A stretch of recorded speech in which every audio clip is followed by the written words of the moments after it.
The cementing components of lime are available calcium oxide and magnesium oxide, and their content is the main index to evaluate the quality of lime. Do you know the components of dry powder ball press? It consists of 3 parts. 1 is the feeding part.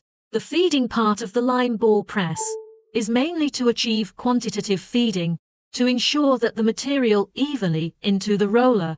2 is the transmission part. Lime ball press transmission part of the main transmission system is motor, triangle belt, reducer, open gear, roll. 3 is the forming part, mainly refers to the main machine part of the lime ball press. The core part is the roll.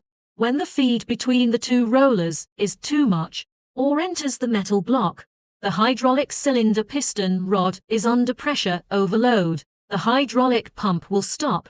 The accumulator plays a buffer role on the pressure change. The relief valve is opened, and the oil is returned. The piston rod is shifted to increase the gap between the press rollers, so that the hard objects pass through the press roller, so that the system pressure is restored to normal, and the press roller